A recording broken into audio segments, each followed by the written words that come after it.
These workers can never attain the highest success in their work until they learn the secret of strength.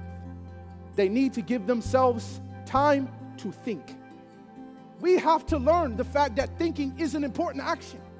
It is a power that is akin to that of the Creator. The power to think.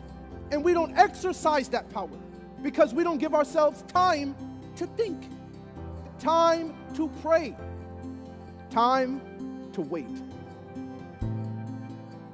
Today when we were singing, there were a few people that came up to us. I think for me, the person that came up to me really, that came up to our group, that really made an impact for me was a gentleman that you can tell that he was struggling with something. And he came and he sang with us, and I think we really touched his life. And then it makes you realize how much outreach is so important in the world today. I mean, the struggle that people are going through just by even looking at them, you know, you can tell that there's something going on deep inside. And if the music we sing can make a difference in people's lives, I think it would really enrich them spiritually. Well, we spoke to one homeless man called Craig. He'd heard about Jesus before, but no one had prayed for him to invite Jesus into his life. We discussed about his situation and how they can be blessed in his suffering. And I asked him at the end of the conversation if he would like me to pray for him. And he was like an overwhelming yes, please.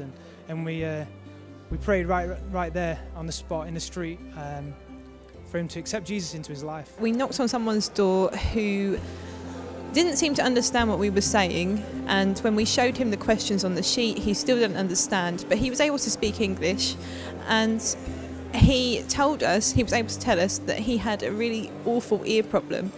He'd had an operation on his nose that was supposed to fix something to do with his nose, but it had gone wrong and it had affected his hearing, and he'd lost his hearing in both ears. He was really visibly shaken.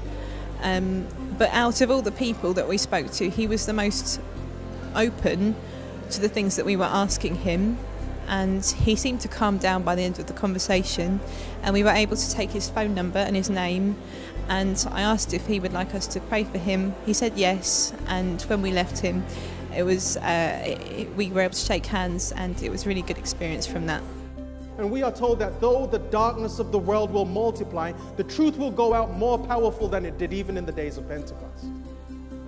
But it begins with you, prayer, study, and mission.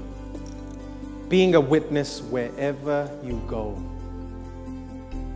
It is my sincere prayer that at the end of this GYC Focus event, that we will all leave this place holding on, regaining and retaining our first love for Christ.